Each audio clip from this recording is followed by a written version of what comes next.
போற்றி, ஓம் பதஞ்சலி முனிவர் திருவடிகள் போற்றி. அன்பு தமிழ் வணங்குவது போல் நாமஜபம் தான் ஒருவனை உயர்த்தும். அது காலை மாலை செய்ய வேண்டும். காலை 5 மணிக்கு எழுந்து என்ன செய்வோம், தீபம் ஏற்றி அது முன்னே வந்து ஓம் அகத்திய திருவடிகள் போற்றி என்று நாமஜபம் செய்ய வேண்டும். ஒரு 100 முறையாவது நாமஜபம் செய்ய வேண்டும்.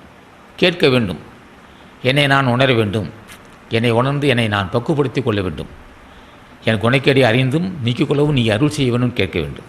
அடியனுக்கு ஞான சித்திக்க வேண்டும், அதுக்குரிய அறிவும் பரிபுக்க வேண்டும், வைராக்கியம் வேண்டும் என்று கேட்க வேண்டும்.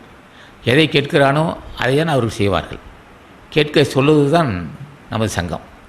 ஞானிகள் என்ன கேட்க வேண்டும், அடியனுக்கு ஞான சித்திக்க வேண்டும், அடியனுக்கு மரணமில்லா பெருவாழ் வேண்டும், அதுக்குரிய அறிவும் பரிபுக்கும் தந்து எடுத்துக்கொண்ட லட்சியத்தை அடையும் வரையில் வைராக்கிய வேண்டும் என்று கேட்க வேண்டும். இப்படி கேட்டால் தான் செய்வார்கள். இல்லை என்றால் என்ன செய்வார்கள், சொல்லித்தராவிட்டால் தேவையில்லாததை கேட்பான். நிறைய பொருள் இருக்கும், மீண்டும் பொருள் வேண்டும் என்று கேட்பான். குணைக்கேடுகள் நீங்க வேணும் என்று அவன் கேட்க மாட்டான். குணைக்கேடு நீங்காமல் பொருள் வந்து என்ன பயன்? குணைக்கேடு நீங்காமல் வேறு எந்த சிறப்பு தான் என்ன தான் வரும்? அங்கே குணைக்கேடு இல்லாதவனுக்கு, குணைக்கேடு உள்ளவனுக்கு என்ன பெருமை வந்து விட போதும்? பெருமை வராது. குணைக்கேடு நீங்கினாலும் பெருமை வரும். அப்போ குணைக்கேடு நீங்காமல் ஒருவனுக்கு ஞானம் சித்திக்காது. குணைக்கேடு நீங்காமல் ஒருவனுக்கு மரணமில்லா பெருவாழ்வு கைகூடாது.